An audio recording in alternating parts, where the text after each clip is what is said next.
Hi there, I'm Larry Johnson. I am not Danny Davis. Danny Davis, though, was kind enough to invite me to sit in his chair.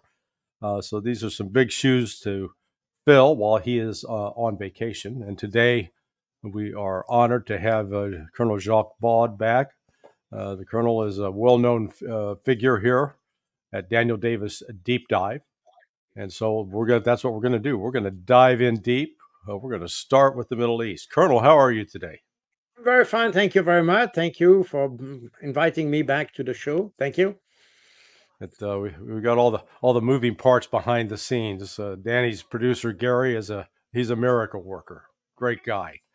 So we've been hearing now for it's like I guess the play Waiting for Godot of as far as waiting for Iran to retaliate.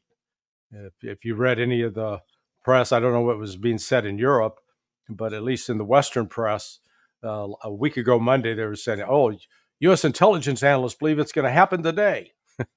Well, Monday came and went. So, what's your take on what's going on? I think, despite all the rumors that, in fact, was saying that the U.S. tried to convince the Iranians not to retaliate, I think the Iranians feel that they have to retaliate.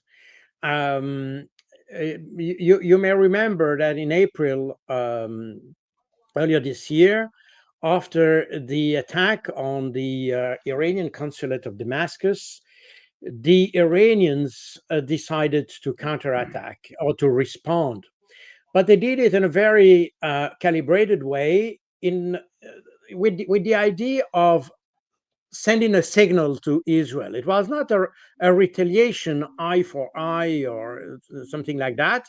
It was just sending a signal saying, we are able to reach you, we are able to strike, we are able to do harm if you continue to do so. And you may remember that this attack was extremely well planned. They sent these drones that were designed to be destroyed in order to deplete the first or the lowest defense level, air defense level of the Israelis, namely the Iron Dome. Then you had a wave of cruise missiles that were designed to deplete the David Sling system, and then you had the missiles, ballistic missiles, that were designed to deplete the the Arrow 1 and 3 systems. And well, what you see right now on the screen, by the way, is exactly that. You have those missiles reaching Israel with not a single Israeli missile in the air. And Right, right, that's that's the interesting thing. The Iranian plan that so carefully that they knew that would deplete the Israeli capabilities, and the missile that were designed to reach their target, namely military objectives, no civilian lives, and these missiles arrived unhampered by any kind of missile. So that was wonderfully designed, and that was a signal saying we are able to do that without yeah, harming anybody. Now they are today in a similar situation. The problem is that this response in April was some kind of deterrence. That was the name of the game. That was to deter Israel to repeat the exercise. And right. today they find themselves in the same situation. They need to deter Israel to continue. And we know that Israel is trying, and it's not new. That traces back to the early 50s, when the Israeli tried to drag the US and the Brits at the time for a conflict in the Middle East. And today they are exactly in the same situation. So they know that Israel, if there is no response, Israel will continue. So they need to send another message. And this message needs to be stronger. But the problem is that the the path is extremely narrow, because if the signal, the message is not strong enough, Israel will do it again. namely attacking in Tehran or somewhere else. And if it's too strong, it may trigger a regional war. So it's Right. extremely delicate balance in which the Iranian find themselves. That's the reason why they convened or asked to have the conference of the Islamic cooperation states to have convened last Wednesday, and in that at the end, the final communique of that meeting was in fact a strong, very strong, a very clear support to Iran, very clear support to the Palestinians, very clear condemnation of the Israeli attack on Tehran, including the assassination of Ismail Haniyeh, and a clear that there was also a clear condemnation of the behavior of Israel in the occupied territories, sorry, plural form, Yeah. and Yeah. that was also there was a reference to the recent advice given by the International Court of Justice as a response to a request from the UN General Assembly in order to qualify the behavior of Israel in the occupied territories. So we see that the the Iranians are now backed by a very strong declaration from all Islamic State, and nota bene, these are all Islamic states. That means not just Arab states. It's not just the Arab states, because I remind you that Iran is not an Arab state. It's a Persian state, and that includes also states like Jordan or Egypt, who are traditionally aligned on US policy and Right. who tend, by the way, recently they made some declaration suggesting that they would stop any missile passing in the airspace. So this declaration is must be taken extremely seriously, because that will be the base, let's say, the legitimacy for Iran to retaliate. But now they Yeah. have, sorry, Let me yeah, highlight a couple of points that are important points that you've made. Um, One, with respect to the April 13th strike or retaliation by Iran, as you said, it was a demonstration, more, and it was carefully negotiated. That's the one thing that we absolutely. really haven't seen overtly, but apparently the United States was heavily engaged and convinced the Iranians in that case, pull your punches, don't cause damage, don't kill, send the message, and we'll shoot your stuff down, and peace will reign. And Iran, it's just quite a contrast with the image of Iran as this rogue state, a terrorist state, out acting crazy. They were actually going through diplomatic channels. They were coordinating and communicating with others, and they came out of that thinking, okay, we've now deterred Israel. And then Israel turns around and conducts the assassination on the day of the inauguration of the new president, Pezeshki, I think it is. I'm not sure how to pronounce it. But Iran then came back, and they went first to the United Nations Security Council, where the UN, the Iranian ambassador said very clearly to the UN Security Council, either you guys enforce your rules and apply them fairly, or we're going to defend ourselves. It's either or. Exactly. And the UN Absolutely. obviously didn't. Then they went to the Organization of Islamic States Exactly. and ticked that box. And most importantly, I think, the Russians. What do you make about what the Russians are doing? Well, I think right now the Russians are a little bit in the background, despite the fact that Mahmoud Abbas is currently in Moscow. The Russians have other problems to solve, in fact. So I'm not sure they want to take an active part in that, despite the fact that also they declared they will support Iran. Apparently, there were some electronic warfare equipment delivered to Iran. Yes, to Iran. I have heard about the Murmansk BN system, the Krasukha system, which are basically jamming equipment and electronic warfare, both jamming and listening.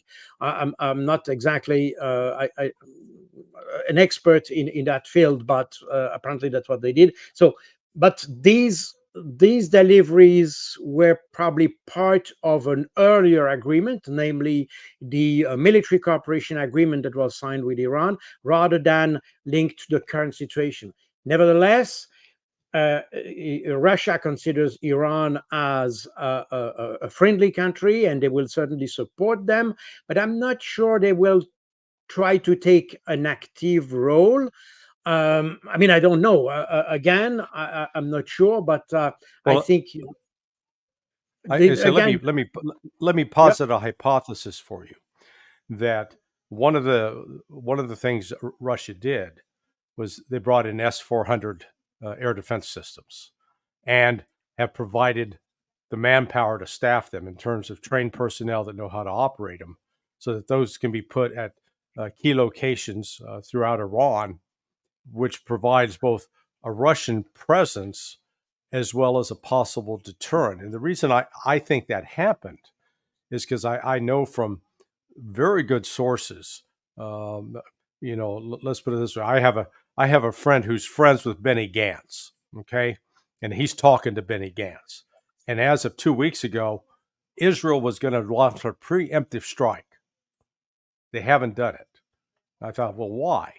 Well, one possible explanation: the Russians are there with the air defense system because that arrival sort of coincided with Shoigu, the former defense chief, his arrival in yeah. Tehran, and then that building upon the fact that it was, we've had Russia and China conducting joint military exercises with Iran going back. It started in the actual exercise was done in 2019, and you know as well as I do Yeah. that means the planning for that started at least a year and a half before.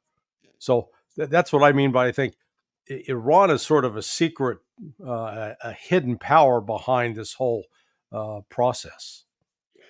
That may well be possible. I mean, I'm not aware. I've heard about the S400 and so on, with including a Russian crew for that. But I'm not sure. But in the past, you may remember that in 1973, you had the SA-5 anti-aircraft system that were deployed in Syria, and the for that reason, by the way, as the Israelis came close to Damascus, the US in fact intervened to prevent the Israelis to come too close to Damascus, because they didn't want to have a confrontation with Russian, I mean Soviet at the time, the Soviet troops that were deployed there.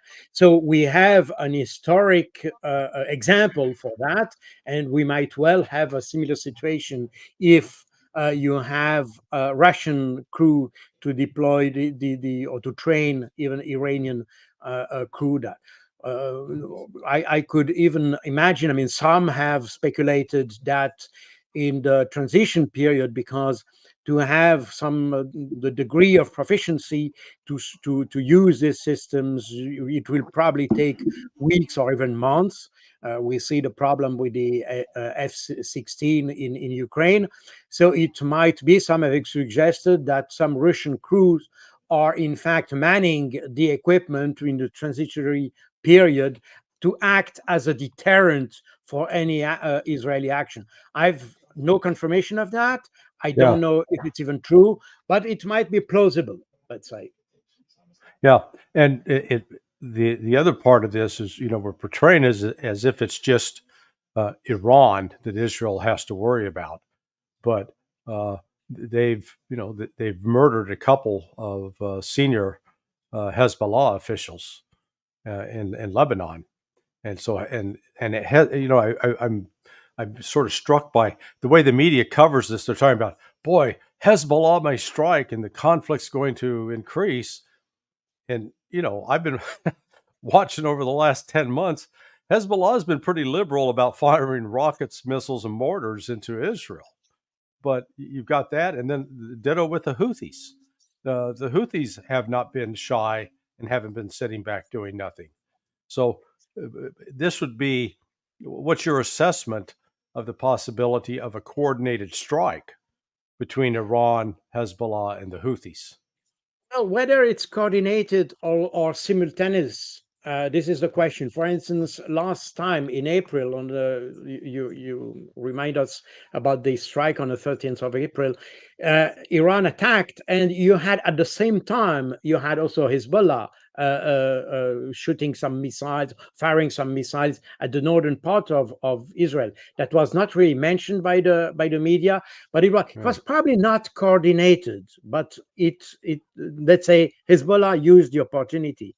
The thing is that today, if a more serious attack would occur, or if you have a more serious, let's say, preemptive action from Israel, then the Hezbollah might respond, or let's say use that the opportunity of an Iranian response more actively than they did. I mean, so far, Iran has limited its action to military objectives.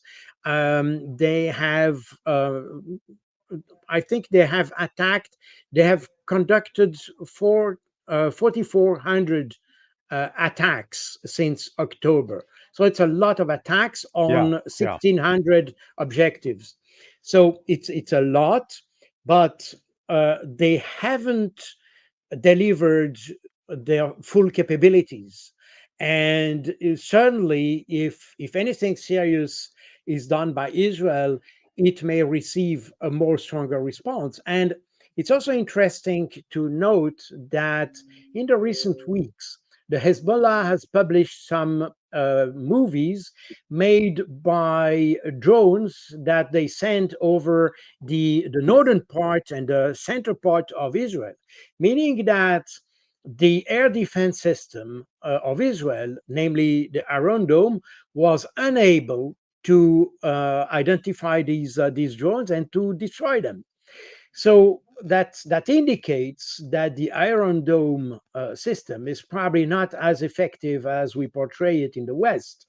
As a result, the consequences of a massive attack conducted both by Iran on the one hand and by Hezbollah on the other hand, and maybe by the Houthis as a third party, that may very well the how you say that saturate the Yeah. air defense of Israel. And I think that's probably something. I mean, after the publication of the video by Hezbollah earlier this last month, I know that the Israeli general staff was very concerned about these capabilities and made some assessment that they were not ready to counter any substantial attack coming from Hezbollah or even Iran. So Israel is not really in a very good position.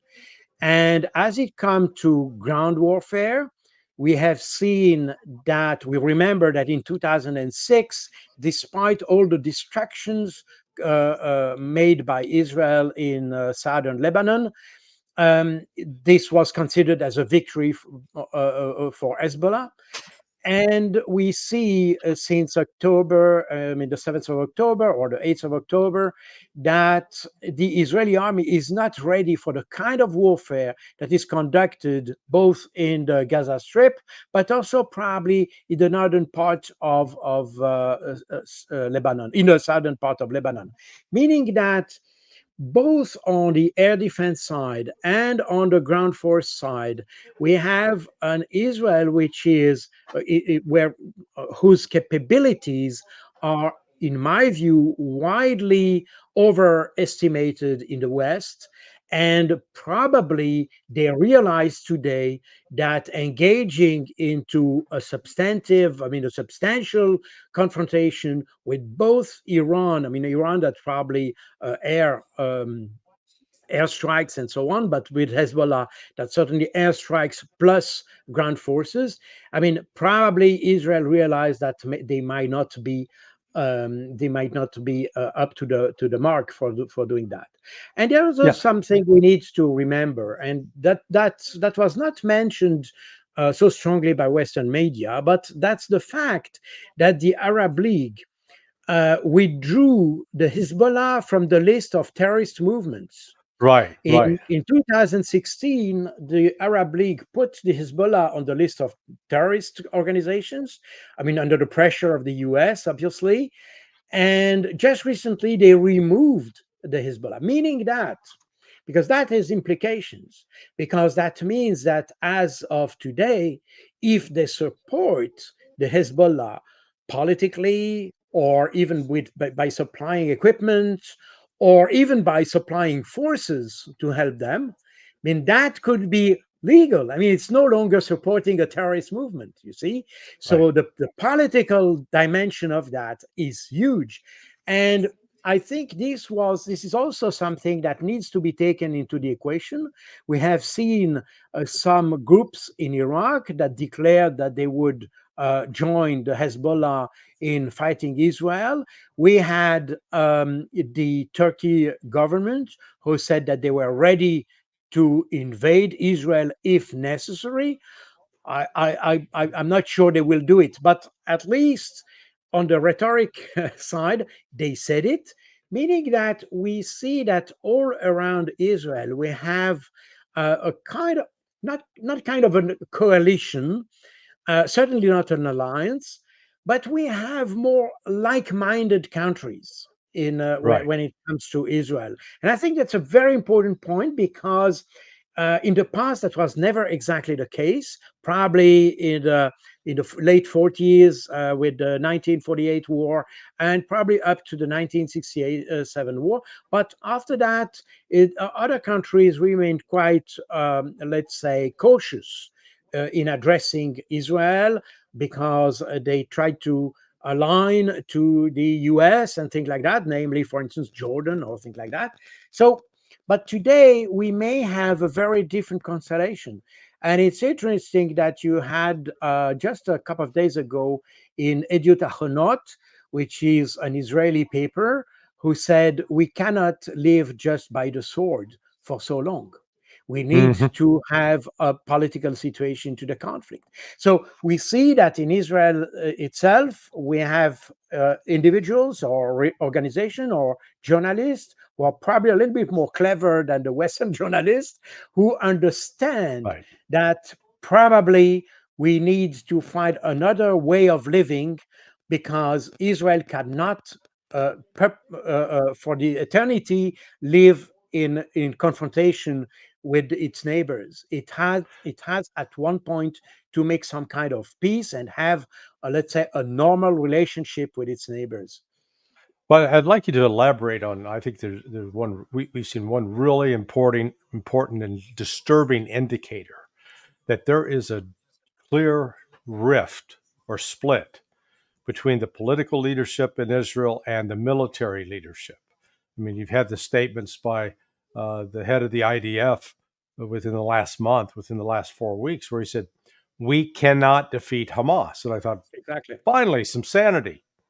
But then there are reports from last week that Netanyahu was calling out the head of the IDF and Mossad, calling them cowards, weaklings.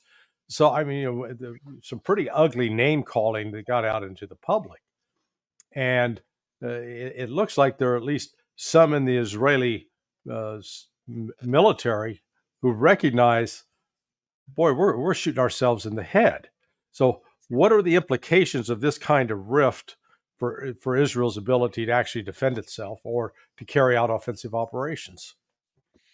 Well, I think, the Mossad, namely, it has a bad reputation in our media and all that. But if you probably work with them in your career, I did Yeah, also. So they are not stupid people, and they have probably a better assessment on the situation than the politicians. Well, by the way, this is exactly the same in our country. We tend, as intelligence, to have a better understanding of the situation. The problem is that in our democratic societies, the politicians exactly. lead the way, and not the intelligence, unfortunately. But that's the reality. But in Israel, the intelligence probably understand that, and we see that several declarations, also from former directors of the Mossad, who said this is just insane the way we manage our foreign policy and our relations with our neighbors, including the Palestinians, by the way.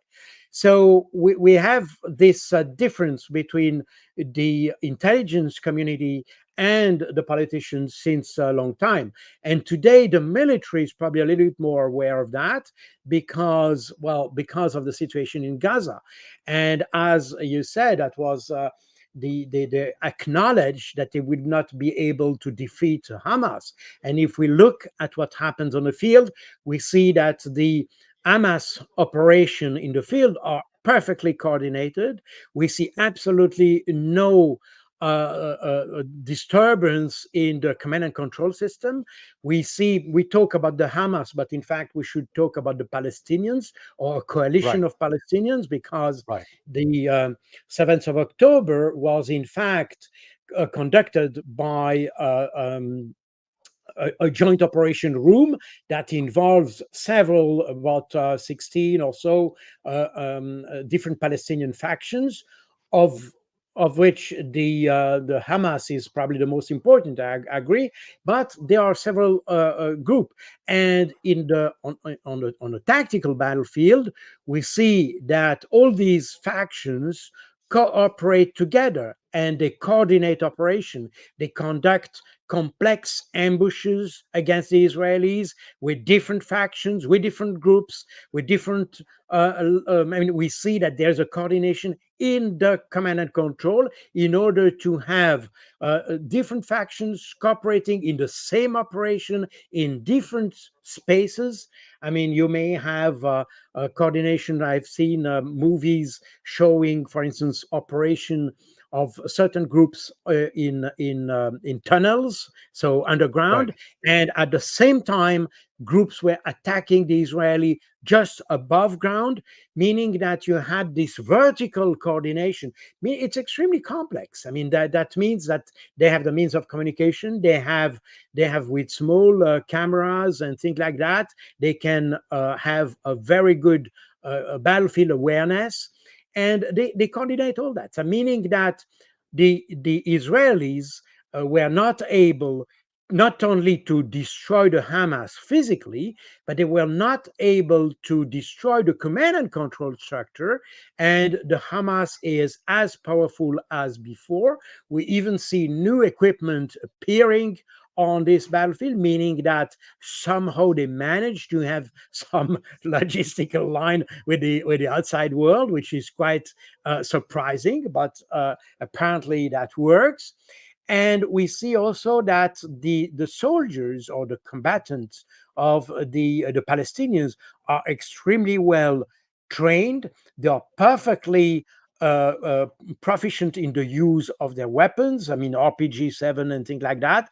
They know right, right, exactly how to use that. So we see that in fact the whole capabilities of Hamas have not been diminished. They have probably killed a lot of civilians. Maybe among these guys, you may have a few thousand Hamas fighters. That's possible. But what we see on the field, see that we see that the Hamas and the Palestinians at large have kept their full combat capabilities and effectiveness. So this is a lesson that the IDF was not prepared to draw from that conflict, because they, I think, and if you could read what they said in early October when they promised to defeat and destroy Hamas, they were confident that they would do that, and so on and so forth. Right. Right. But rapidly they realized that the task is much more complex than what they expected.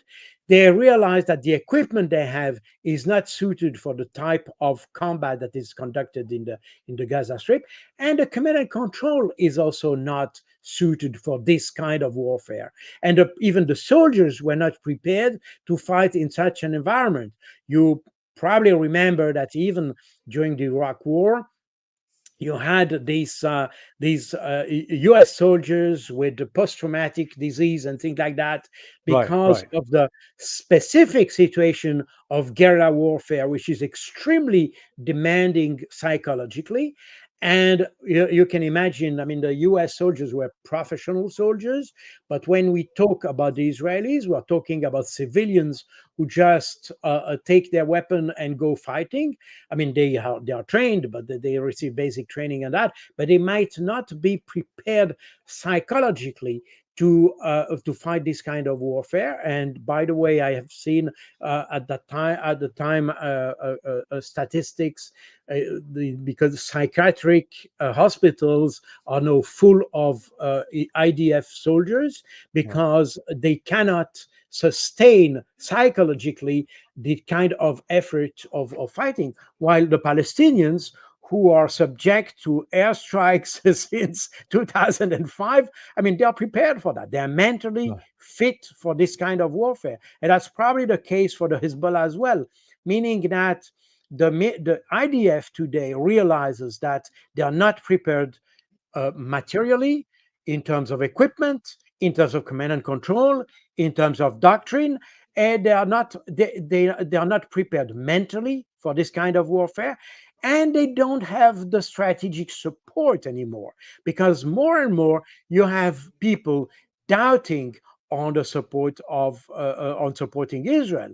And today, and as we had this advice from the International Court of Justice, in addition to that, there is this a trial which is under at the request of the South Africa, that talks about a plausible genocide, meaning that if you are a Western country, how long will you support a country which is accused of a plausible genocide? I mean, at one point, Right. you might well be yourself condemned as the one who helped the conducting of a genocide. So the situation of Israel doesn't look good at all.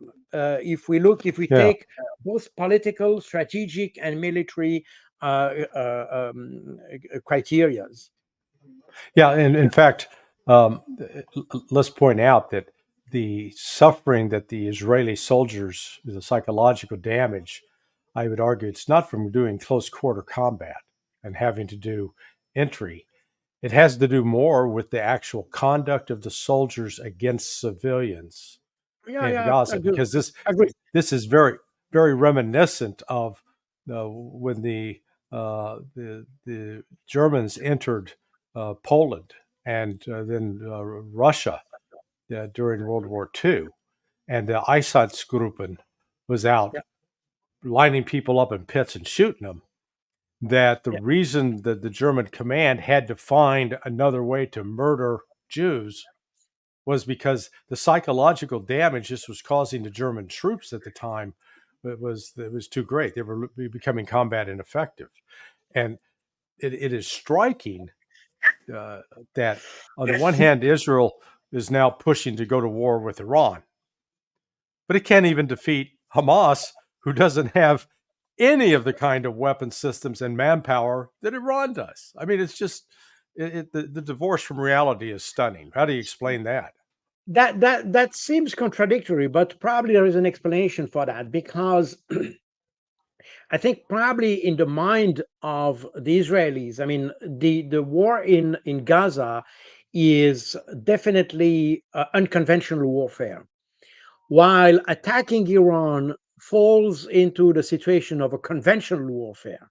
I mean, air war or missile war or things like that, which Israel is more used to. I mean, at the end of the day, they have bombed Iran, they have bombed Syria, they have bombed Iran several times. So they are used to this kind of warfare, and they probably they overestimate their own capability to protect their own citizens from counter reaction from Iran. I mean, it was the missile power, air power of Iran is a new factor in the region, because previously Israel could strike these countries without any fear, or without fearing retaliation, because obviously other countries didn't have the capabilities Israel has.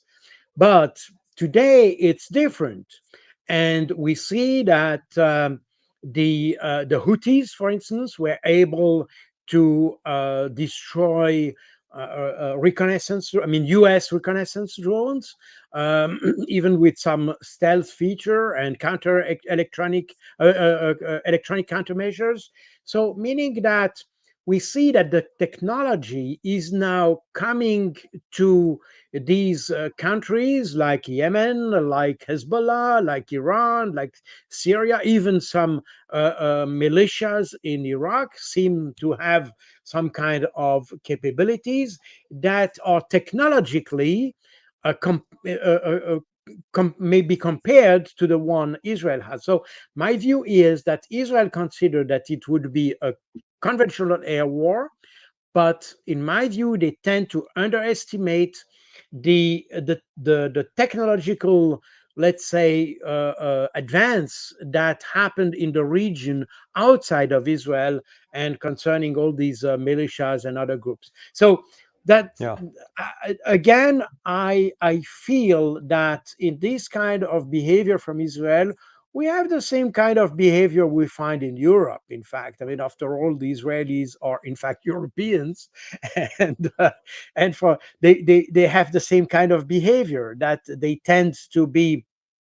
um, they tend to overestimate themselves, overestimate their capabilities, to underestimate their enemies, to conduct war with some kind of arrogance, and that's probably what may lead to some kind of failure or defeat from for Israel in the next future. That's my concern.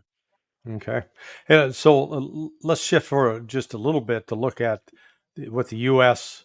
Is doing. And Gary, we've got the three clips. I think let's just play them back to back. First with Austin, then with our favorite Admiral John Kirby, and Pentagon spokeswoman Singh. Gary, go ahead and hit it. I've ordered the USS Abraham Lincoln to replace the USS Theodore Roosevelt later this month. I've also ordered more cruisers and destroyers capable of ballistic missile defense to the region. And I've ordered the deployment of another fighter squadron to the Middle East to reinforce our defensive air support capabilities there. These posture adjustments add to our already broad range of capabilities in the region. And we remain ready to deploy on short notice to meet evolving threats to our security, our partners, or our interests. The United States remains intensely focused on de-escalating tensions in the region. We have to be prepared for what could be a significant set of attacks, which is why we have increased our force posture and capabilities in the region, even in just the last few days. We're certainly sending a message, and that is one of deterrence. We certainly do not want to see a regional conflict or a wider war spread out in the Middle East. And so the movements that the Secretary announced on Sunday with the expedited movement of the Abe Carrier Strike Group moving into the region, I think sends a huge message of deterrence. I mean, that carrier has F-35 aircraft on it, and previously, before the announcement that the secretary had made on Sunday, we'd also bolstered our air power presence in the region with an additional squadron of F-22s. The message that we're sending is clear. It's one of deterrence and one that we will come to the defense of Israel should we need to if Iran were to attack. So, Colonel, I'm going to give you mission impossible here. The United States is sending everything that's floating and flying to the Middle East, and we're de-escalating. So, can you connect those two ends for me here to make sense of it, please? That's a little bit like squaring the circle, huh? That's it. No, I think, in fact, what the spokeswoman just said is, in fact, exactly the point. I mean, my personal view is that the U.S. doesn't want to be committed and doesn't want to be involved in any kind of conflict. I mean, especially when it comes. I mean, what I mean is that the U.S. doesn't want to send boots on the ground. Uh, and the forces they send, in fact, if you look at it, these are just standoff weapons. These are counter missile forces, and my personal view is that they're committed to support Israel. So that's a constant in the U.S. policy, and that will not change. So they will help Israel if there is any missile attack from Iran, and Iran will probably not send ground troops, but probably have air attack by missile and all that. And the US is ready to support Israel in countering those missile attacks. So that's my view, but they have a deterrent force to let's say to avoid an escalation of the conflict. The thing is that when they say they don't want an escalation of the conflict, that means they don't want to be involved. I think that's a clear message to Israel that they will not provide boots on the ground, even if you have this amphibious group in the Mediterranean, the WASP group. I don't know if it's still there, but it used to be in the East Mediterranean. But I'm not sure. These are mostly amphibious troops and US Marines and all that. I'm not sure they will send these troops on the ground. They're just there to show the flag, in fact, to flex the muscle somehow.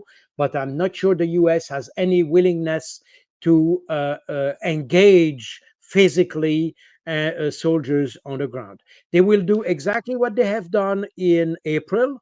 That means just supporting, sending a few missiles to complement what Israel has, and they will do that. I mean, the thing is that in the right now in the U.S., I think I'm not sure the Biden administration is have doesn't. I'm not sure it has the right strategy for that, but I think they try to avoid the conflict. I mean, the success for Biden would be to start a negotiation process or a dialogue process. That would be the success. And my personal view is that the U.S. is trying to do so, to press the Israeli into a negotiation process, and that would already be some kind of success. But having an open war in the area would certainly be would be a failure for the Biden administration. But we see that the Israeli attack on Tehran is, in fact, was received in the U.S. exactly the same way the Ukrainian attack in the Kursk region, and Right. namely that the US were kind of surprised of that, didn't approve these because, again, they are in a situation. I mean, I'm talking about the Biden administration now. They are in a situation where they don't want to have they don't want to degrade the situation. They don't want to have this conflict to extend. They would prefer to have a process in which they could show themselves as the one who promoted a solution. But extending conflict is definitely no solution. It's no solution in Ukraine. It's no solution in Israel. And what we see in both theaters is that the U.S. is not listened to. And that's Yeah. the most concerning thing, in fact, in these in both theaters, that there is no voice to calm down the situation. I mean, since the beginning of the war, the special military operation in Ukraine, as well as the start of the Operation Al-Aqsa Flood from the Palestinians, you had absolutely no voice in the West that contributed to calm down the situation. You had the European diplomacy is inexistent. Nobody has heard and seen any diplomat in this region. They have absolutely no voice. Nobody listened to them. I mean, they are totally absent.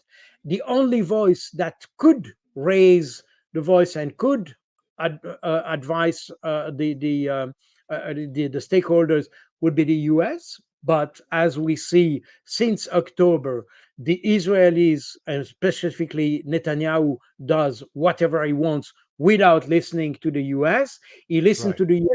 to the US when it's convenient to him, but as soon as the US tries to calm him down, the Netanyahu turns a blind eye to what Biden says, and that's exactly the same thing in Ukraine. So the what concerns me in that respect is that you have absolutely nobody who is able to have a grip on the situation in the West. I mean, they are emotional. And that's normal that in wartime you start to be emotional somehow. I mean, we would prefer to have some kind of rational thinking and all that. But the fact of the matter is that when you are at war with, you tend to be irrational and emotional. So that the actors are irrational and emotional, we can understand that. Yeah. The problem is that no voice outside of these actors can have a grip on the situation and can advise them because they are listening to nobody. And that's the interesting thing. Well, the Iranians are listening to what the Russians say. They are listening to what the Chinese say. They are listening even to the US say, because as you rightly pointed out, before counterattacking in April, they consulted through Oman, I think. They consulted the US, and they wanted two things, and that's very interesting, nota bene, from the Iranians.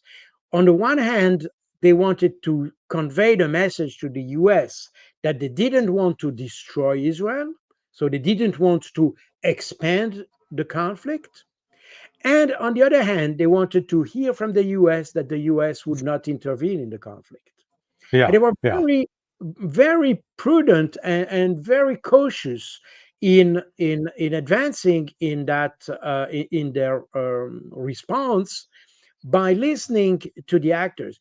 And that shows that the Iranian leadership, in my view, is probably more rational than the Israeli. By the way, as we can see, when it comes to the possible extension of the conflict and all that, to whom ask we to have restraint? We ask the Iranians. Nobody asks the Israelis, because Right. we know that the Israelis will never exert restraint.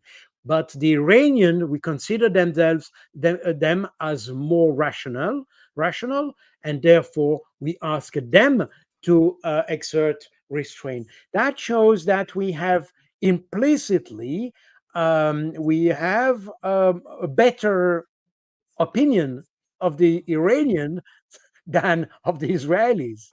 That's Well, yeah, and in fact, one of the things that we're looking at though is the decline of U.S. Influence and leadership. Uh, let's go back 70 years. Now, to put this into context, think of the time from 1880, from 1880 to 1950. That's only 70 years. Yet, boy, World War One took place in that time. World War Two, the Great Depression. So when you're young and you look at that kind of time frame, you think that's a long time. And yet, I was born in 55. Here I am approaching 70. And it was in 1953, 54, the Suez Crisis, and where France, England, Israel were invading Egypt. But at that time, the United States stood there and says, whoa, stop, exactly. and, or else. And we were able to stop right there. Today, I think we're in a situation Have you ever been in an airplane and the plane's taken off and you look up the aisle and the cockpit door is open and there's nobody in the pilot's seat? That's sort of where we are right now. We're not sure who's flying the plane or who's driving the bus. Absolutely.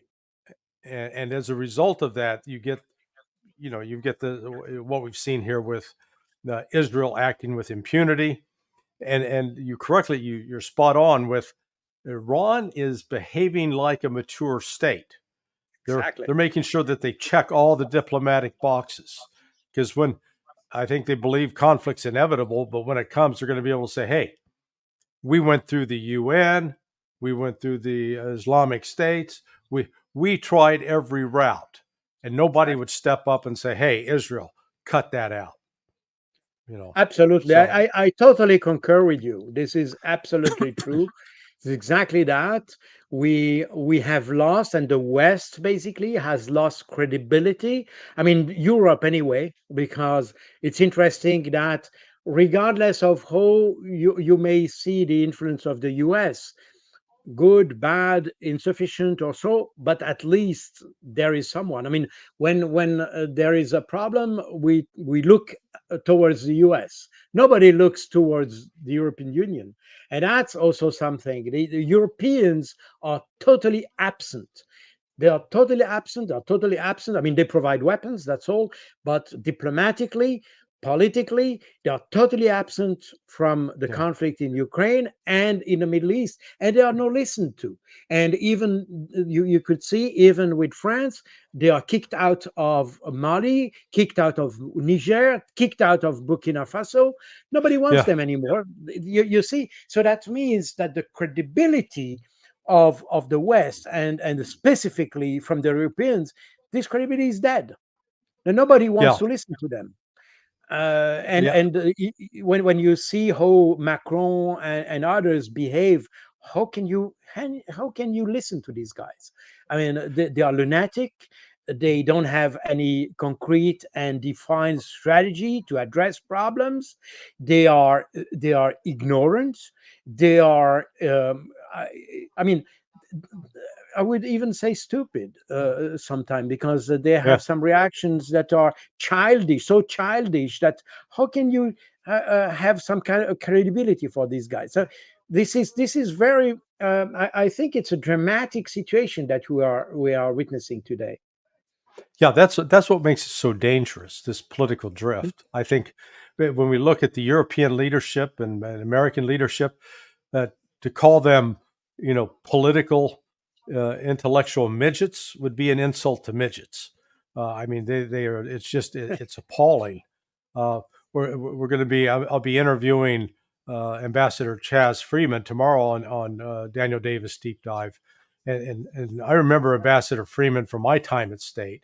And there really were still some men and women of real stature and maturity that were in charge back then, and I'm just appalled by what I see today across the board, both at Pentagon, military leadership, as well as the diplomatic leadership. And I think you're seeing that as well. Let me, with respect to that, this shifts the conversation a little bit in a direction I didn't anticipate. But can Europe hang together going forward? Because they're going to be facing a defeat in Ukraine with NATO, with the Russians prevailing there, and with their inability to have any kind of influence in the Middle East. Does Europe, does the unity stay together? There is something rotten in the kingdom of Denmark, as as Yeah, Hamlet would say. If you look at Europe, in fact, it never managed to have a common um, uh, foreign policy. It never managed to have a common defense policy. You still have very distinct interest. I mean, definitely France has interests in Africa, or had at least some interest in Africa, but other countries such as Estonia, for instance, or the Baltic states, have absolutely no interest in Africa. Finland or the Nordic states have absolutely no history with Africa. So, meaning that the interests that you might have and interests that might translate into military effort or defense policy, you see that there is huge discrepancies within Europe. And that's exactly the reason why, when they talk about the defense of Europe and all that, it's a fiction, because before having a common defense policy, you need to have a consistent foreign policy, because at the end of the day, defense policy is linked or closely related to your foreign policy. If you're not able to have the same one, I mean, how can you have a defense policy? Look at what we have in Ukraine today. We have Hungary and Slovakia, who are extremely reluctant to continue feeding this conflict for several reasons. I mean, Hungary has a Hungarian minority in the western part of Ukraine. And since 2014, this Hungarian minority is subject to exactions from the Ukrainian government. The Hungarian have complained repeatedly to the European Union, the Council of Europe, and the Europeans have never done anything because it was Ukraine.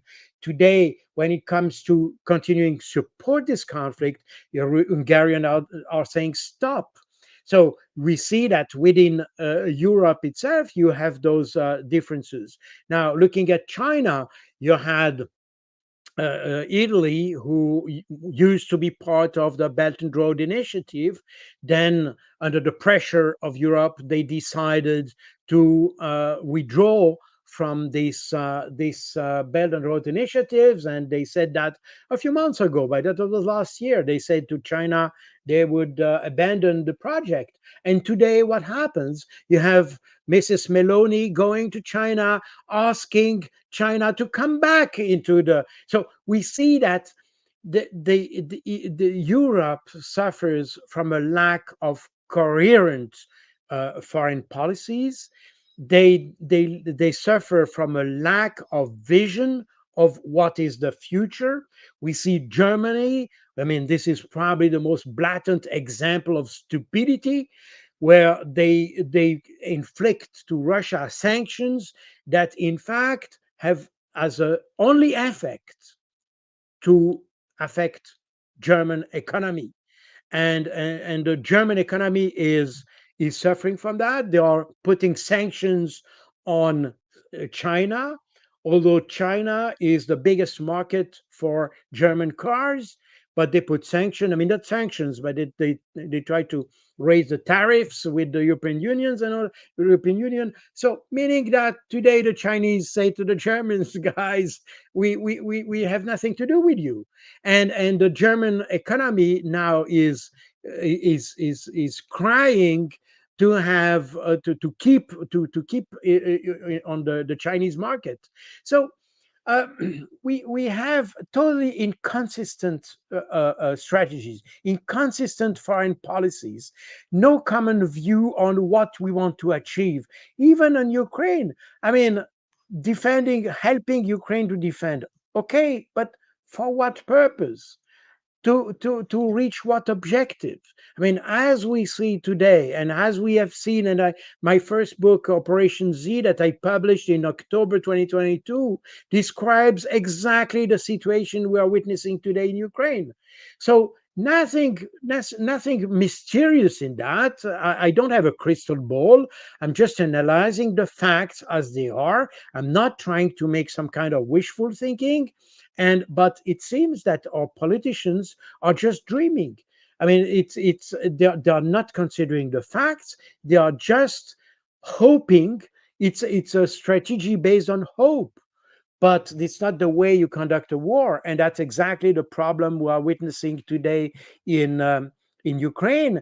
And the more we want to help Ukraine, the more we create a catastrophic situation for Ukraine. As a result, we are destroying the main enemy of Ukraine. In fact, is not Russia.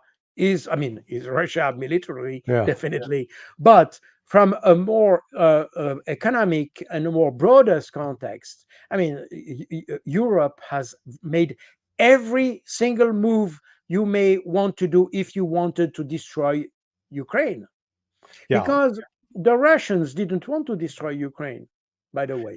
They just wanted to destroy a military potential, a military threat, not the country. The country was destroyed by the Europe, not by Russia. If we want to summarize a little bit the situation, the Russians had never declared they wanted to occupy Ukraine or to seize Ukraine. They didn't even say they wanted to seize territory, because, as you may remember, in Right. March 2022, the Russians were ready to give back all the territories they conquered in the early stage of the operation. So, meaning that territory is not the objective of the Russians. They wanted to eliminate the threats towards the Russian speaking part of the Ukrainian population. And that was it. Basically, that was what the Minsk agreements were saying. But Yeah. they tried, since nobody wanted to implement them, then the Russians tried to enforce them through military means. That's all. The rest, all the distraction, has been done by the European, because they were not able to understand.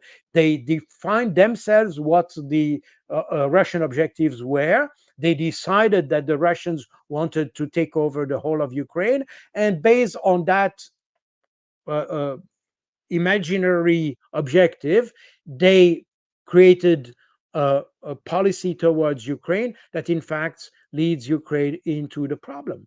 And there is no sign that anybody in the European Commission is changing course on that. So Yeah. we are heading towards a distraction of Ukraine, and yes, so be No, it. I think what we're going to see for the next 2 months are some of the most momentous changes. They will be as consequential for in future history when they look back. That this will be a time when the let's call it the U.S. controlled international based order really came to an end, and the new international order with BRICS at the center of it started to emerge. Colonel, listen, I've taken up more than an hour of your time, and I also apologize. As we were talking, we had a power outage here. We were suffering the consequences of Hurricane Debbie from a week ago, and so I dropped off briefly.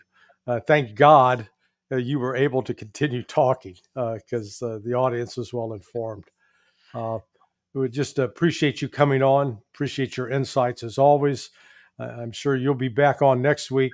We should have more developments to talk about with respect to Ukraine and Israel. I encourage everybody watching, if you're not subscribed to Daniel Davis Deep Dive, please subscribe, become a member. And if you want, also, I'm at sonar21.com. I'm happy to have anybody else that wants to sign up there too. There's no charge. So for Daniel Davis Deep Dive, I'm Larry Johnson. Thank you, Colonel Baud, and thank you, the audience, for listening. We'll see you again soon. Bye-bye.